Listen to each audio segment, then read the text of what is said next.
All right. Hi guys. How you doing? With me today I've got Sirhud, Sirhuds. Kalra.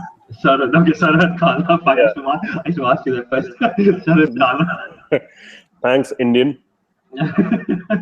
And he's basically a men's coach. He's got a YouTube channel and a website as well. I'll post the links to his channel and his website in the links, with the video. I've posted his channel link already, but I haven't posted his website. I'll post that once this is done. Uh, so, uh, Narayan, hi, how you doing? JK, what's up? I don't know where the How do rest you of how them do you are. see, like, is there a chat room or something in this thing where you can Yeah, see? there's a live chat. I'll send you the link, and you can actually watch the video as well. Some Yeah, I reason, think it's on the right, the group chat thing, isn't it? That box. yeah, I'll send you the link to it, and Where are you gonna send the link? I'll send you the chat here itself on our Hangout. Okay. By the way, hi guys, whoever's joined, I wouldn't know anybody, but hello. Nobody's joined it in all the chat yet, but there'll be a few guys. I think. Ah, Yeah, it's just going live, so people will be just getting the notification that I'm going live. that's cool. By the way, hi Can guys, whoever's joined, I Oh wouldn't shit, know okay, anybody, now I'm but hearing myself. hello. Is your audio on in the video? Yeah, Like, I'm gonna switch off. I'm gonna yeah, mute just that. mute the video and you'll be fine. Yeah. Hi, Vaibhav, how you doing? Alright, so I can see the guys now. There's a Narayan, hi Narayan. There is Wabhov. Hi Wabhov. These Okay, guys, so okay, so it's like a live YouTube thing. So they can't talk, they're just gonna write the comments basically. All right. yeah, they write the comments. So if I can send them the link and invite them if they actually want to come on later on. All right. So we'll start off. So just tell the viewers like what do you do, and how All right. you got started. With what you do. All right. So guys, the thing is I actually was a corporate guy until not so long ago. I am just 24 years old. All right. And I come from a family down here in India where I am right now. I'm in Pune in India, and my dad's a doctor in the Indian Army. My mom's an educationist, and I started my studies into all of this, which led me to discover MGTOW and Red Pill and PUA and all of this back when I was in school, and I was around 14 years old. All right, because the first girl that I kind of very seriously had feelings for was back when I was 13, and then I could not get her, and I just have this habit in life to just learn whatever I am bad at and kind of become better. So I started my studies with learning about PUA and game and all of that back when I was around 14, 15 years old. And that too in India, where you cannot really apply it because even going and like talking to a random woman on the street can get you slapped, you know, Yeah. especially back then. Anything So, offensive is yeah, yeah. basically can return with a slap. Yeah. So started off with that. Then over the next 3 years, when I started my undergraduate studies in the same city in India, and at that time I had gone through a lot of women in my final 2 years at school. So like my focus completely changed from women to personally looking into myself, because earlier the focus was like getting the satisfaction by getting the women. So like it was an external source of validation, and as long as I was getting the women and I could like fuck as many women as possible and like just increase my numbers, that used to make me feel good. So from that I moved on to improving myself. I moved on to studying things which went much further beyond things like game and PUA and stuff like that. I went into studying a lot of self-help stuff. I went into studying, I used to watch these YouTube channels of Elliot Hulse and all those kind of guys, and then I started reading books by Carl Jung and Freud, and then I eventually came into the red pill side of things. I learned evolutionary psychology and everything, and just how society functions started making sense to me, and once that started making sense to me, I realized that holy shit, like I'm so lucky to have discovered all of this, because it was helping me with my life in every aspect, you know Yeah. and be it getting success at work, in studies, or having my life sorted out, being the strong person to whom people look up to, being independent and not dependent on anybody. I was on that journey, and that kept on going very well, to the point where almost 10 years down the line now, when I'm around 24, I kind of got sick of living a lie where basically I was living by, not by having to hide all of this. Like I could not be completely myself. Like even though I'm a very frank and outspoken person, but the world does not really speak our language. You know, the world does not know the things we know. All right. It's not just that. Even if you try to inform them, they oppose Yeah, it. exactly. That sort of cognitive dissonance that comes in. Exactly. All they want to do is defend their views on it, and anything that challenges it is something that's potentially harmful to them, to society, and so on. Yeah. So there are cases, you know, where even that can be, you know, there's a response with some sort of you know, violence, or a threat of violence, you know. Yeah, definitely. It's basically like belief systems, right? So like I always give this example to my clients when I'm coaching them, that there was this one time when I was probably 21 years old, and my grandmother was living here, my maternal grandmother, my nani. And just for the fuck of it, because I was like probably a high testosterone motherfucker at that time, with her I started having a argument about God. All right.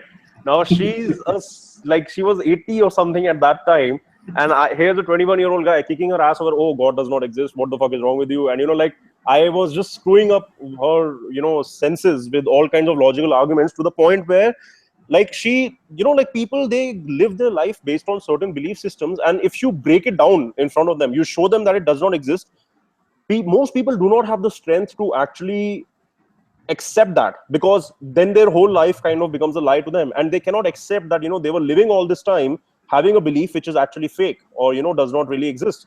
And that is why most of them cannot, like it suddenly goes against whom they thought, you know, they Well, were. they've lived their entire lives with that kind of belief. Like, it's not easy to actually just change, especially a person who's 60 or 80 years old, and you tell them that your whole life has been a lie. They're not going to accept it. Yeah. It's causes like something like a identity crisis of sorts, you know. So so basically, like, you know, I was helping out a lot of my close friends and stuff, because people knew me to be the one guy who was sorted out in life, because whatever people would achieve, I would kind of, and I'm not boasting on myself, it's just that all of this knowledge helped me do this, you know, because I used to work hard and study all of this and apply it in real life. I was able to achieve my successes before other people. I was able to do things in life which other people from my background or my community were not able to do. So people started looking up to me, and then they started, you know, like asking me for advice. So like the close ones, I used to help them out, and I found that I was having a huge impact on them, to the point where in 2015, I helped out 2 guys on separate occasions, and I was able to help them from, you know, I was able to save them from killing themselves. So that kind of stuff, you know, like it really resonated with me. And then I realized that, you know, fuck it. Like I need to have, like, I need to speak this language 24/7. Like I need to embrace my reality of not having to tolerate shit by women and, you know, all of that in society. And even in groups, like I do this openly. To the point where I have such a strong personality that they can't even go against me now. They have to play along, because, you know, we are more alpha now, or like we are higher in the social hierarchy, that they also have to play along. So I was like, fuck it, I need to get this language out there. I need everybody to live like this. I need, like, whoever, you know, like I'm going to put the message out. Whoever starts listening to it and can apply it, well and good. But like I need to do this because I want to touch more people's lives with all of this shit. That's why I started the YouTube thing. And that also happened just by chance, because I had just come home to India because I was working abroad, and I'd come home for 2 weeks, and I had a bad fall playing football, and I was in a wheelchair for 6 months. So my suit and tie like were just hanging in my wardrobe, and basically I, in a wheelchair, made my first video on how to lick pussy, and that's how it started off. So yeah, that's the journey until now. Yeah, that's quite a bit. Okay, so tell me, have you, so when you were abroad, have you seen this phenomenon? Like for me in Australia, I saw this phenomena, and even with a lot of my friends in the US, the UK, Ireland, and so on, I've seen this phenomena where a lot of white women, you know, Western women, have started to actually look for Indian men to date and to marry. Yeah. What do you think has actually turned that? You know, why do you think it's like that's happening? So the reason that is happening is because, so like I'm a men's coach, right? So most of my shit revolves around being grounded as a man and having strong masculinity, you know, like having an actual presence which resonates with being a man rather than being a fucking eunuch, you know, somewhere in between. So for that particular purpose, I noticed this myself, because there were women who were 28, 29 years old when I was 21 in Ireland, and they would get more attracted to me than they would get attracted to their own race males, you know. And the number one thing which stood out was that we would not take any shit from them, you know. Like I saw that with any Asian man or any man who wasn't from a westernized, feminized society, they were pretty they were more confident, they were more dominant, and they were more just manly overall. Like, they wouldn't take shit from women, they would lead the way. Whereas the Western men were all the same. They were all like, they as if they had their dicks cut off, as if like. I'll have to disagree to a certain extent, because Okay. from what I've seen, Mm-hmm. and I've spoken to a few of these women who've actually prefer the Indian men. What they've told me is that so they've done this I don't know, they've done this sort of calculation in their brains. All right. Now, white men, you're going to search for these white men there. You've got to look at their education and so on and so forth. But when most of these Indian men that come to these countries, Yeah. the majority of them, legal, legal, some of the illegals, most of them have to be well educated. Definitely. I get what you're getting at. Yeah. So when you go for them, yeah, you're going to get, most probably you're going to get a well-educated man. Yeah. Who will earn a certain amount of money. Yeah. And I think in the US right now, I think the statistics from 2016 or 2015 shows that Indian men actually earn the most. Yeah. In the US. Yeah. So they've got that certain level of calculation in there. And also, I think our gynocentric culture to a certain extent is to actually appease women. Okay. So they get that traditional male role, that male what do you say, that provider? The provider protector kind of thing, exactly. Which does not actually completely come in with the Western men. Yeah, they kind of are like, you want equality, you got fucking equality. I'm not going to protect your ass. Even though there are a lot of men who actually do. I completely agree. And the thing is, the reason why you kind of said that you disagree in the start is probably because we were looking at different age groups. So me being 24 and me having lived abroad in my 20s, in my early 20s, versus you in your particular age group, the women in your age group would be looking for a guy as a prospect to settle down with, whereas the women in my age group at that time were basically looking to date. All right. So when it comes to dating, from the confidence and dominance point of view and the traditional gender role point of view, we stood out as more attractive. As well as if you look at the senior age group, where women are starting to look for the prospective mate to settle down with, the same thing happens, but at a more serious level, because they can't just fuck around anymore. Their biological clock is ticking, and basically they start looking for the men that they have potential to settle down with. And they have seen that in their own societies, most of the white marriages almost end up in divorces or like single parenthood or something. And they see that these countries are, collectivistic, like culturally they are stronger, the family bonds mean more. So that is why at that point of time, again, for selfish intent, they start looking at brown or Asian men, or like men from these kind of cultures, as prospective mates to settle down with. I've had this myself. I've had 28, 29-year-old women tell me when I was 22 or 23 that they want to have babies with me. And I was like, the only place where like we are having my babies are on your face. They're not going to be like coming out of your vagina. So I completely agree with what you're saying, because they look at us as a provider, because guys from their own country, like they do not really look up to them as because women need to biologically look up to a man in order to actually be attracted to him. And then society teaches them to fucking have equality. And then if you have equality, your vagina starts getting dry for that man. You no longer get wet. And then that marriage fucking ends up in shit. So that's why we win. Yeah. Yeah, that's I guess the different age group. But the thing is, I was actually in Sydney during my early 20s. And I did see that there were a lot of Aussie chicks who were crazy for brown skin for some reason. But there were also, but the funny part was, the Indian chicks didn't want Indian men. because this is another fuck up with human beings, right? That the grass is always greener on the other side. So like the white males, they would also start preferring, like exotic women for them. And Indian women, like as soon as they go out, because in India we kind of had that slave thing going on for so long that the mentality is almost that a white man is more superior. So they would automatically want to have a white boyfriend or something like that, because it would even increase their value back home, apparently, on social media and all of that shit. It just makes them cooler. Whereas in reality, all it's doing is making them more of a whore, because they're doing it purely for that particular purpose, even if they're not attracted to them. I've seen, like when I was studying, right, I've seen white, like I've seen my Indian colleagues, like who were studying in my university, or like Indian students who I knew in my city, women like who have made out with like 5 different guys on any one particular night in the club, and like probably 3 of them also had their hands down her panties, and like these are fat and ugly as fuck women, because in India they never got any attention, you know, and Yeah, but here they they kind are of like, feel it's different there. exactly. So it's sad, but I mean, it's human beings, right? We are all fucking stupid, so we can't help it. But yeah, have you ever noticed that women actually don't have that in-group bias when it comes to groups, like as in your nation, your race, and so Who on? doesn't have that bias? Women, they don't have that in-group bias when it comes to, that your race, your nation, and so on. I am not sure if I'm getting your question. Okay, so for example, men, right? Now, when you look, like as we go into you've done evolutionary psychology, so you'll actually understand this a lot faster.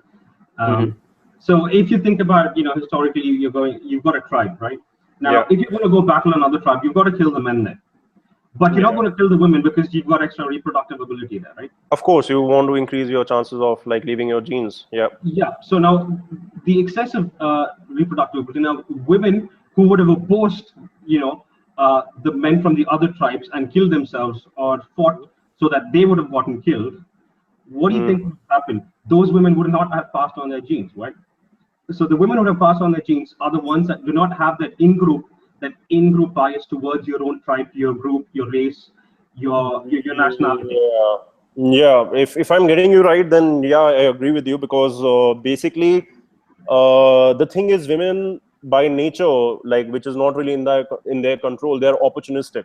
All right. So if they come across a race or a group of men who genetically is superior to their own tribesmen, in most situations they actually do not oppose it, and they happily, like, I'm going to say this because again I don't give a shit, but there are situations in which women will prefer getting raped than be impregnated by a pussy ass guy of their own tribe. Are you getting what I'm saying?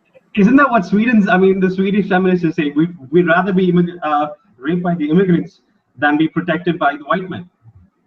Who's saying this? The Swedish females, the The Swedish Swedish feminists. females. Yeah, that's actually happening right now.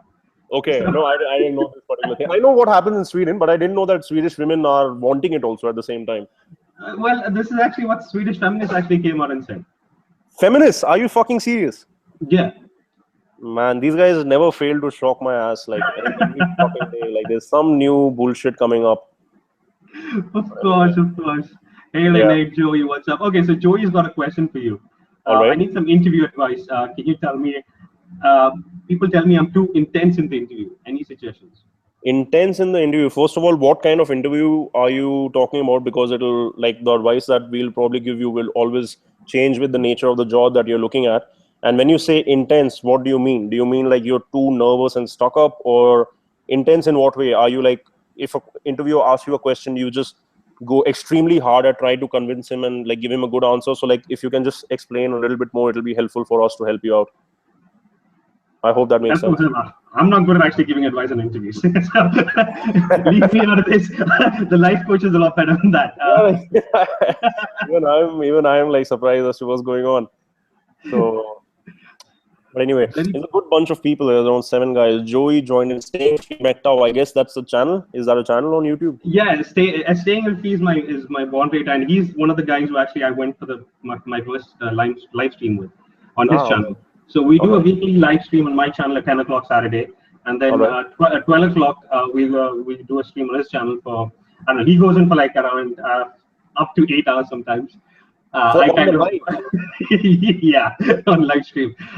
So I kind of bow out about 3 o'clock, 4 o'clock, and I go to sleep. Yeah. What the fuck? All right, so Vaibhav is asking me a question. Can you give some advice about how to get out of this country? All right, so I guess Vaibhav is an Indian guy aware of MGTOW and he wants to get out. Yep. All right, so Vaibhav, first of all, I'll tell you one thing. After leaving this country, having a decent amount of experience outside for my age and coming back, it depends on what you want. If you want to make a successful living, you need to realize that there is, in my opinion, that there is no particular place better than India at this given moment in order to succeed and like make it big. Why? Because Indians are increasing their disposable income year by year. All right. The world has a positive outlook for India. There are so many new, like even the stuff which I'm doing, I could have done this while I was sitting in Dublin or London, but like I'm doing this in India because I know that nobody else is offering what I have to offer here. So if you have something to offer which is kind of novel in nature, there are huge chances that nobody in India is doing it, you know, because most of the new things which are coming into India are coming in from the West. There are existing business models and services that happen in the West, and now they're coming into India. So if you ask me, if you do want to head out, it might be a good option to go out if you're planning on doing further studies. But in my opinion, I don't even think further studies are required. If I could have given advice to myself, I would have probably never done my degrees and spent so much money studying abroad, and use that money to start up a business and start earning a living sooner. Because today's world, like in today's world, you don't need formal education anymore. Whatever you want to learn. So like my career now, my degrees are not helpful in that at all. You know, my degrees from in corporate finance and strategy and stuff like that, they don't help me in, like, obviously they've taught me a few things which are also applicable here, but the core of what I do now is based on things which I studied completely for free, of fucking blogs and like downloading research papers myself and all of that shit. So if you want to like do something, I would say look at India as the primary opportunity. But if you still want to get out, the number one way to get out, if you're a young guy, because I think I read somewhere that you're 21, is obviously if you do a degree abroad, you know, you do a master's or something. And I would recommend, if you plan on doing that, don't be like any other fucking average Indian kid who goes out to a university where the whole class is full of Indian and Chinese students. Go to a place where there's no other Indians or Chinese, so that you can actually have a multinational, multicultural experience, and your class can have a bunch of different nationalities, and you basically get to taste pussy from across the world. And even if you do go abroad, there's this thing that I've seen: most Indians start crowding together. The in-group mentality comes in. Yeah, so they fucking live together. Avoid doing that. When I was staying with Aussies, I was staying with Papua New Guineans, I was staying with Malaysians, guys from Singapore. So as much as you can, if you're going abroad, try staying with people from the local area or from other nationalities. Mingle with that society. Don't go out to fucking still eat your thepla and stick with your own people and all that shit. Like, go out, mingle with that particular society, get exposed, get vulnerable, like have some failure, you know, like make some fucking stupid mistakes. Because what is the point if you're going to spend so much money, invest so much time, effort and energy in order to get to a place where you're supposed to learn so many things by being out of your comfort zone, but even you go there and you try to maintain your same comfort zone, you know? I guess I'm making sense. I hope so. Yeah. I hope that answers your question. It depends on the person. But some people can't take failure. So that is also there, definitely. Some people, you know, one or two failures completely destroys them, and you know, they get into depression, and then it's very hard to pick themselves up, dust themselves off, you know, move on. I'm actually myself right now, man. Since 15 fucking months, I'm on medication for severe depression. Oh, fuck, that's not good. No, that's very good because it kicked my ass. No, but I'd always advise against medications, though. Yeah. No, I did that, like, because I went through a lot of shit in my past 3-4 years. You know, like I was basically one after another battle started off, and like I could not, before I finished the previous battle, some new shit started happening in my life, and I just have a habit of kicking my own ass. Like I put myself in situations which are difficult. Like as I was telling you before, when we were speaking to each other and getting to each other, that I picked up 2 masters to do. All right, same way, I've left everything now. Like my life was having a very rosy future based on the corporate career that I was based in, but I've left everything and now I'm sitting on YouTube, you know, and like my aim is to fucking get to 1 million subscribers whenever possible. So like I just like kicking my own ass, and because of that, I kind of overestimated myself, and that's why like this thing took over. But it's been another great experience, you know, and I'm able to help people in all of that also. So that's also going well. Yeah, it's a good thing. And Eddie, do you think our country, India, will be having some batshit crazy feminism situation in the world, as in the Western countries in 5 years? Okay, first of all, I think you've actually got to see how batshit crazy India already is with feminism. Yeah. India is technically the okay. I'm not sure about Sweden though. India is technically the feminist wet dream of the world. All right, the laws, the situations, how it is here, the society, how it's centered. Trust me, it is literally a wet dream for these feminists, because every law, how it is in India, that's how feminists actually want it in the US and the UK. So if you're talking about even getting even more batshit crazy, dude, I don't know how much more crazy. I mean, it can get crazy considering these people how they are. You know, with microaggressions, and you can't even ask a person if he's if he's a guy or not. Yeah. So it can get a lot crazy. I think the whole SJWs haven't come to India yet. I see bits of it here and there, but not as bad as it is in the US and so on. But you know, like what I always get surprised of, like, is that even people from educated backgrounds, like for example, the network that I have on Facebook, you know, the network that I had in India, almost 1,500 of them would be Indians. You know, people I went to college with, people I went to school with, and all of them are fucking SJWs now. You know, a fat woman posts a pic at "Stay beautiful, no matter how big you are," and fucking 1,500 people will fucking click the like button and go like, "You go, girl," and I just write a comment below that I'm going to never fuck you in your entire life. You know? And then like I actually do this. Like when people ask me for a like what do you do for a living now because I don't work for any company or anything, I can say any fucking shit. So I say I fuck feminism in the ass for a living. And even though that's not what I do, but I just say it because I just love to test people. I just love to see how are they going to react, you know. And the number one fucking thing with Indians and feminism is all the fucking guys who support it, they think supporting feminism is going to get them pussy. All right. Yes. All yes. the women who fucking support it, they support it simply because they think it makes them appear intellectually superior. All right, that's the only fucking reason the women fucking, like most, I mean, obviously I can't speak for each and every woman, but most women over here who are young, you start having a discussion with them, especially motherfuckers like you and I who know a little bit about all of this because we've been studying this shit for so long. You start having a discussion, you throw a few points in, you know, which are backed up with like facts or research or the law or some shit like that, and they are silent. They can't say anything. Then they go like, maybe you have a point, or they go like, oh, you're a chauvinist. You know? Yeah, you're a male chauvinist, you're a misogynist. You hate women. Always extremes. And even sometimes it goes to, you know, you're just a fucking women hater who can't get pussy, and that's why you hate women. Yeah, it's a very common argument that is this one particular argument for which I'm the biggest piece of evidence, because I have naked women around me on my fucking Instagram, you know, like every fucking place, and people have started calling me Desi Bilzerian, behind Dan Bilzerian, by the way. All right, and and like they in the initial stages they used to think that even I am a woman hater, that's why I'm doing all of this. But now they see the hottest women loving me and you know, like standing by me when I say all of this shit. And I actually get a couple of women sometimes in my YouTube videos and stuff like that, you know, just for the fucking added fun, because in India they see a white woman and they go like, oh, you know, she's gonna suck my dick straight away, she's a whore, and they just start like watching it even more. So it adds social proof in a way, and now they're not even able to say that, you know. And that is the, you know, that is like how we were talking about women and their value, like their value before as being indispensable and men being disposable. I'll tell you where we always win.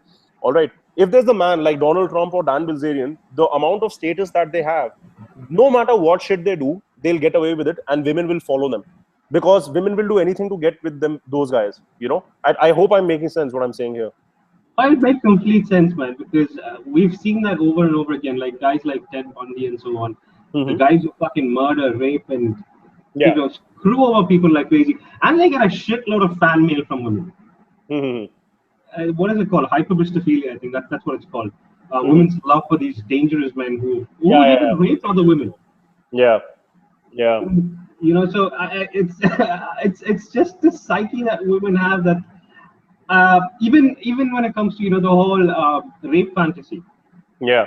I think to a certain extent, a lot of women actually have it, but they refuse to actually divulge that information to the outside world. Bill, then you need to go out with me one day. No, I'm serious. I mean, they don't like to say it out, because that would seem like they're actually, you know, demeaning themselves and so on. I know. In India, they're always conscious of it. But got experience to back this shit up, so like we'll have this discussion over a drink some other time. But yeah, there's a bunch of new comments which have come in. Arjun, politicians giving bats to brides to beat their husbands. What the fuck? Oh yeah, you didn't know that? I don't follow news at all. Like I don't watch. There was a politician who actually started giving cricket bats to their wives to beat their husbands if they go out of line. I would love to put a cricket bat in his ass, man. Yeah, I know. Tell me about it. Yeah, I don't think you're actually aware of the lot of laws in India, how it's actually geared towards women. It's fairly screwed up. I speak about those laws as well in a lot of my videos. Like, for example, have you heard about the law 498A? 498A, what is that? It's like an anti-dowry law. Yeah. But it's being misused so much. that even the Supreme Court has actually gone ahead and called it legal terrorism. Okay. And my friend's brother went through this. So the wife can actually file a case against the entire family for domestic violence, even if they haven't stayed in the same house for more than a day. Okay. And once that case has been filed, up until 2014, it was an automatic arrest. What the fuck? So once that case has been filed, the police comes and arrest that entire family who was in the list, in the FIR file, and they take you to jail. Only then will the investigation start. And it's non-bailable.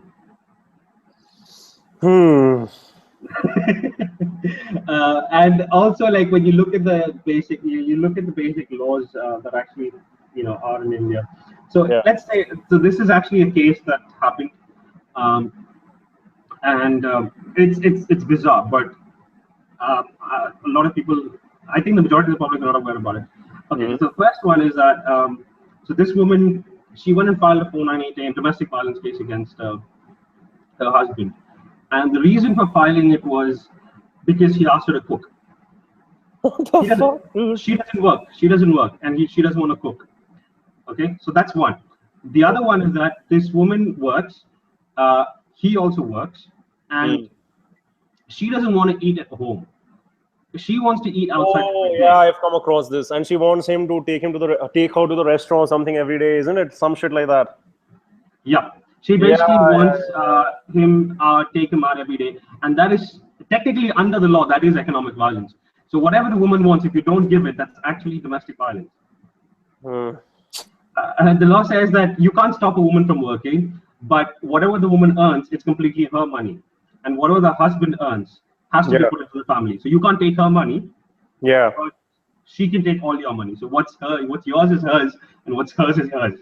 So tell me a little bit, because like educate me a little bit on this particular aspect, because see, now I'm not in the marriage category, and I obviously never will be, because my dick is like not supposed to be with just one woman.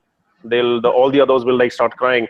But basically, so these would be like the laws for marriage and all of that, right? So like in that particular category. But what are the laws for, like, let's say if I'm a guy, I'm in India, I'm 24, and let's say I have sex with a woman just because we are in a relationship or something, does that have any kind of legal consequences, even if, like we both had it by consent or some shit? Like, are there any? There are a few. So for one, just to say that, let's say you guys have had had sex last night, and the morning she regrets it because maybe you don't call her back. Or maybe you say that, what, I can't be with you, I'm not interested in a long-term relationship, and so on and so forth. And she decides that's rape. Okay. She decides that's rape. She can actually go file a complaint, and you will be put in jail. So that's the same as the law in the US, that regret rape thing. Yeah. Okay, so that's there in India also. The thing about India, though, is that you don't even need medical evidence to show that you've had sex. What? Yeah. What am I supposed to, like, what the fuck? Am I supposed to, like, make the guys, like the judge, smell my dick or something and see there's no on my dick? This is actually a judgment from the High Court, Bombay High Court, which stated that a rape victim does not need to show medical evidence that she has been raped. Her word is enough. And a recent judgment stated that unless what the woman says, unless her story is not feasible. So if somebody can poke holes in the story, then it proves that she's lying. But if a woman is actually good at saying stories, good at making up stories, and if she goes and does this, the judge will actually automatically believe the woman without any evidence. She does not need any evidence corroborating that. Like, fuck even the stories. The thing is, even if, for example, if somebody is able to poke holes and somebody is able to figure out that, she's bullshitting, will she then have some serious repercussions? I guess not. Most probably not, right? The worst I've seen is, this happened only to 2 women, that they were sentenced to 2 years in jail. That's the worst I've seen till date. And I don't even know if they went to jail or not, if their time in jail actually got cut short or not, because I was trying to look for updates, but I couldn't find anything. And these are the funny ones. So 2 cases where 2 women are caught lying about rape. So one judge gave the punishment to the woman to stand outside court for the whole day. Can you believe it? That's the punishment for filing outside court for the whole day. Yeah, and the other one was 500 rupees. What? Yeah, 500 rupees fine. Man, what the fuck? So, dude, it's pretty bad in India. I mean, if a woman suddenly decides that, okay, fine, you know what, he's fucked me over, he's cheated me. But like, are like women actually abusing this particular law in India? Oh yeah, in Delhi, in the year 2013 and 2014, 52% of the cases were false. 52. Okay. That's 52%, not 52 number. 52%. Yeah, 52%. Yeah. So out of around, I think 4,000 or 5,000 cases, more than half of them were false. And you know, even considering how strong the rape laws are, the conviction rate for rape is only 13%. No, 17%. Sorry. So, but it's not about the conviction that matters. It's about the fact that once you've been accused, that name doesn't go away. You are a rapist. Yeah. The cultural shaming will always be there. That is there. And not just that, you will stay in jail if you get bail. There are chances that you get bail, but not always. In a lot of cases, they will just say that no, because this is the case, because it's a crime against a woman. It's a non-bailable offense. The magistrate can just automatically say, without giving any sort of reason, that no, you're not going to be given bail. And that's it. You're stuck in jail for the entire time the investigation and the court hearing goes on, which can actually go up to 7 years, 8 years. You know how our justice system works. So the laws are really biased. So that's one of the reasons I actually stay away from women in India. Like what do you like the solid MGTOW guy? Like what do you do to fuck, man? I don't fuck around here. Dude, no way in India, no way in hell am I actually going to fuck around here. When I go abroad, I do it. But no way in hell will I do it. Man, what about like I don't know, prostitutes? Dude, see, here's the thing. It's fun fucking around. Okay, yeah, sex is amazing. I love sex. I'm not, just like you do. Fucking everybody loves. I don't think there are too many men in this world who don't love sex. But here's the deal. Just one woman is enough to ruin your life. One woman who decides, okay, no, fuck you. That woman is enough to ruin your life. So forget even having sex. There was a case in which a taxi driver had this passenger with him, and what was it? Yeah. So the charge for that particular taxi ride was 500 rupees, and she refused to give it. So they had an altercation, and she called the cops, and she accused him of rape for 500 rupees.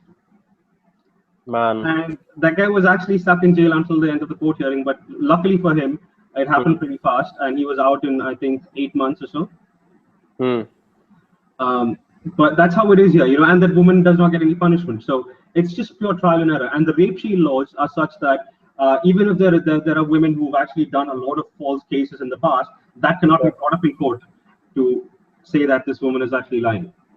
So, what is the scene of MRA and MGTOW and stuff in India? Like, like how strong is the MRA's movement over here? Like, are people actually trying to get these laws kind of balanced out again, or not?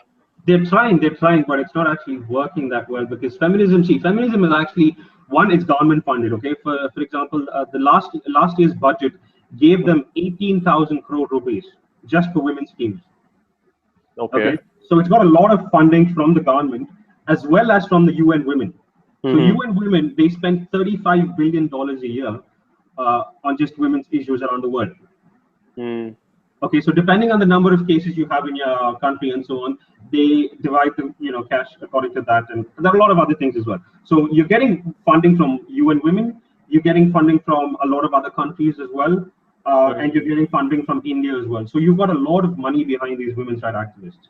So when that happens, no matter how strong the MRAs are, no matter how reasonable their arguments are, no matter what their facts are, the money talks. Yeah, probably. Well, that just means that I need to work harder on my own YouTube channel, man. Yes, you do. Yeah. No, because a big theme of my like how my channel started out originally, as I told you about those two guys, who were going to kill themselves. It started off because I realized that in society, women have a lot of avenues to go to for help. Like a woman can very easily ask for help. Even a fucking Facebook status will get 10 people replying to her within the next minute. Oh my God, what happened? What can I do for you? Blah blah blah blah blah. Whereas guys, even if they go through the baddest shit in their life, and if they put up a status, I'm going to kill myself today, maybe two guys will like the like status or some shit like that, I think only the best friends, like friends who've been with them for like years and years, will actually come in. Yeah, so like The others will just don't give a fuck. exactly. So like people don't like men don't have anywhere to go to talk or to like vent or like open up to, or even ask for help. And because of that, most guys think that asking for help is not acceptable for men, that it's like emasculating, or it reduces your masculinity, or your manhood. So they don't do that. That is why I started off the YouTube thing, because I wanted to be that one guy. That's how I try to position myself. I No, want to be the brother, it's kind of ingrained into women, right? It's kind of into men, sorry, that if you can't do things yourself, then you're less of a man, right? Yeah, So, and that is why I'm trying to like create a brotherhood where basically there is no ego, no insecurity, and no competition, because guys don't learn to work together because of these three things. Either the ego comes in the way, or insecurity, or there's a sense of competition. You can never win 100% by putting other people down. You gotta work together in order to get to a better place mutually. So that is the kind of thing which I'm trying to bring around. And then like once that kind of becomes stronger, then that will be another instrument to fuck feminism with. yeah, the thing is, that's the funny thing. Like, no matter how much you try to fuck feminism over on, you debate with the feminists, the coffee shop feminists, the feminists that are actually walking around in colleges and universities, and so on and so forth. Nothing's going to actually work, because in the end, what comes down to is it's the feminists with power, like Menaka Gandhi, Yeah. what is that bitch's name again? Okay, I forgot her name. Emma Watson. Yeah, okay, no, that is another pitch altogether. I was talking about actually India. Emma Watson is Oh, you mean that Deepika Padukone one? That one, she came out with that I can sleep outside of marriage or some shit like that. Oh, fuck that. That was she was paid for doing that. I mean, yeah, Yeah. what he said was fucked up, but she was just basically doing lip service. There was nothing more than that. I Yeah. mean, even if she believed it, I don't give a fuck. They can endorse it all they want, but mm, I don't know. Feminism, it's the power. It's that what do you say? The people in power that you have to target, but you can never get into them because of the amount of power they have. The amount of movement in India is actually a lot stronger than I believe them to be. Mm-hmm. But I don't think they'll get anything done that fast. Oh yeah, Kalki. Yes, Kalki. My That's God. the one. Yes, Kalki. Fucking annoying piece of shit. Yeah, she looks like she's been done by 1,000 guys that she probably fell in love with. So like probably that's why she's a feminist. Because that's the number one reason why most women I've come across become feminists. They're most of them, like for me, it's very hard. All right. Honestly, in my own personal life, I've not even come across one beautiful woman, all right, who's a feminist.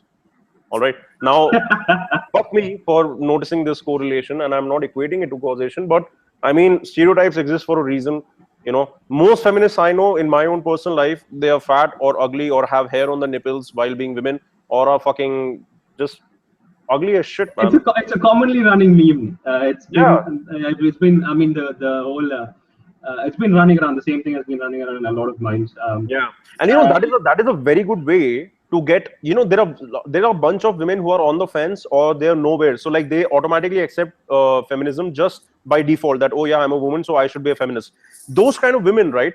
I've noticed that when they realize, when I've had my certain friend groups where I made feminism a fucking joke, they don't want to be associated with feminism because they see that as reducing their desirability in quality males' eyes. That is a Yeah, very kind of reduce the very good social status. shaming tactic. That's a very fucking good shaming tactic to like, the more fun, high quality males make of feminism, the more the women who are nowhere, like who are on the middle ground, they tend to, avoid feminism. And if you like, because this is like one of the first few fucking questions that I ask in India nowadays when I go on dates, I go like, what is your view of feminism? And the thing is, all of them fucking stalk me or something, so they know that I don't have a favorable opinion of it or something. And these are the women who might even have had on their Tinder bio or something, strong feminist, or shit like that. And then in person they go like, so I wouldn't really call myself a feminist, but I believe in equality and all that fucking bullshit. And then I go like, I'll show you equality tonight. I'm sorry, women don't believe in equality. That's like the biggest myth in the world. Yeah, man. I mean, I'm not even talking about feminist from. I'm talking about proper fucking equality. Women don't believe in it. They cannot have it. They will not have it. Absolutely not. But with what reason are you saying this? Like, are you saying that they want to have the superior status or they want to have the inferior status? Okay, it's not about the superior and inferior status. It's about the protector provider thing. Okay. So if you're going to have women do have hypergamous nature. Yeah. Correct. So when they're going to go for looking for a potential mate, they're always going to go for somebody economically, financially, or socially above them. Correct. Completely. Automatically, that does not account for equality, does it? Completely. So basically, biology is like basically competing with this social movement of feminism in a way. Yeah. Social movement of feminism was never about equality, though. I would have to say.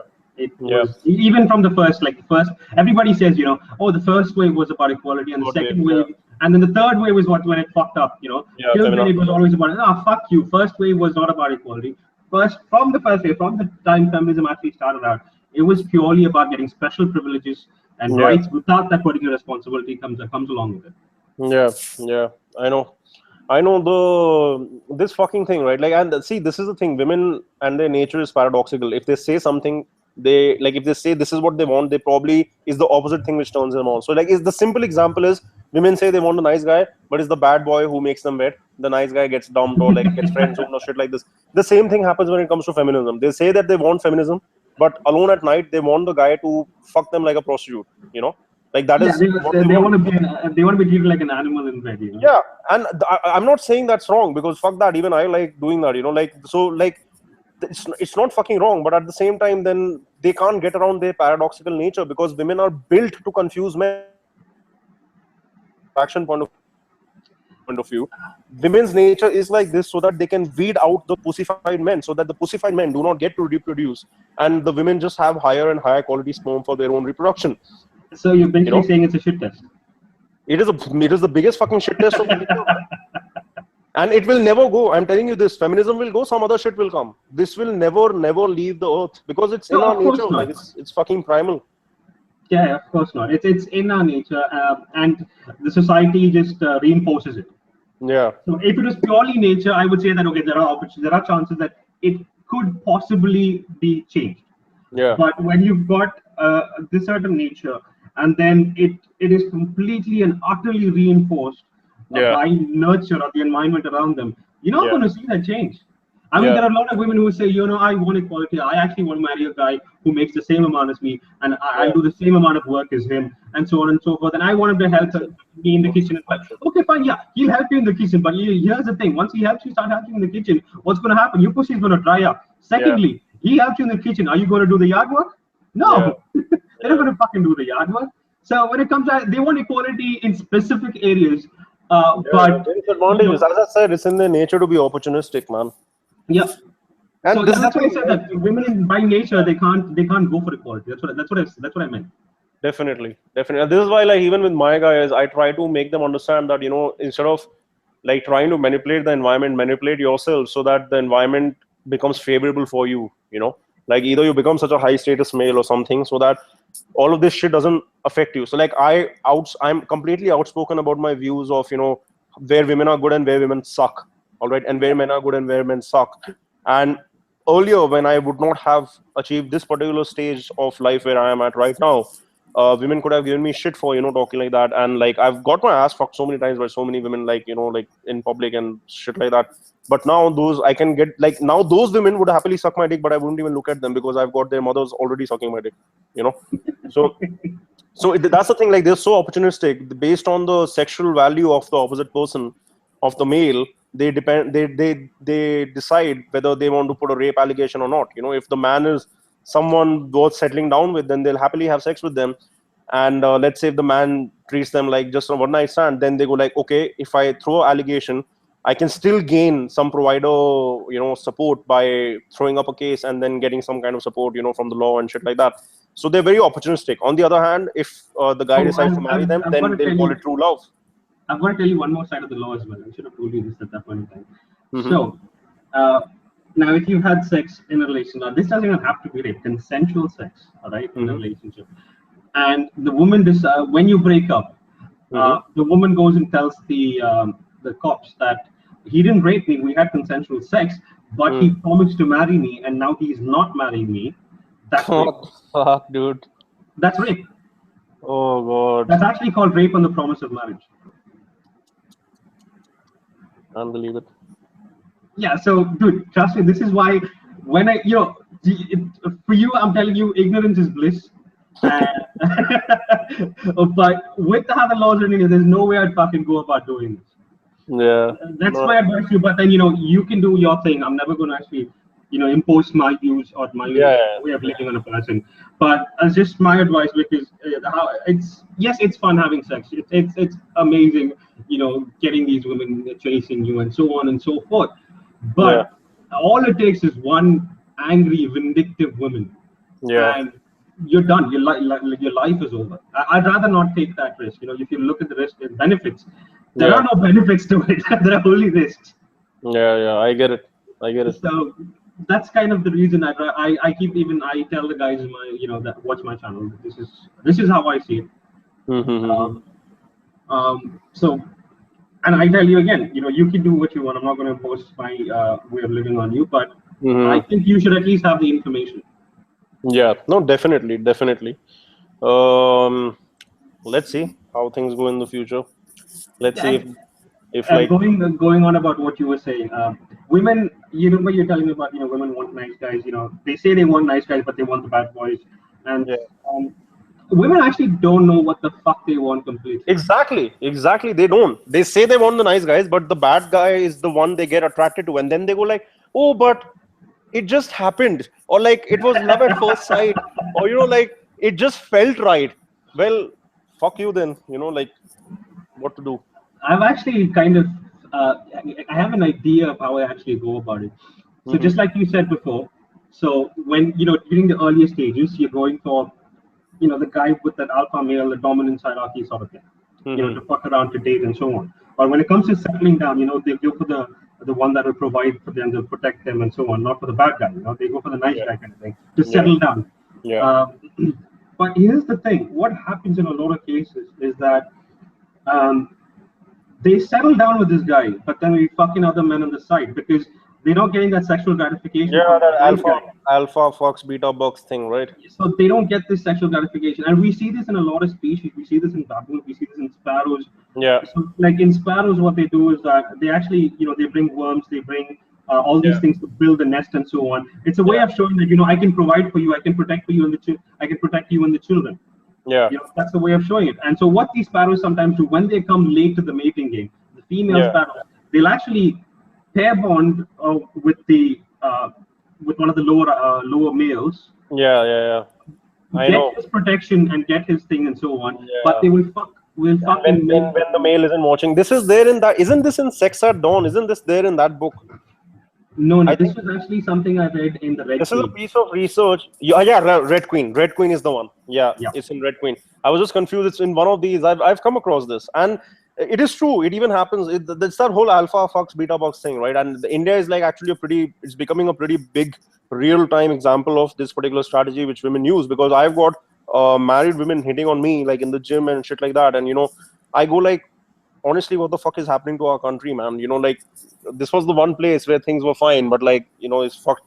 Maybe I'm just witnessing it now because I'm much younger to you guys, but like still this has been actually going on for a long time. The only definitely like in civilization itself, it has been going on for a long time, because again, it's nature that we're talking about over here, like when it comes to men and women.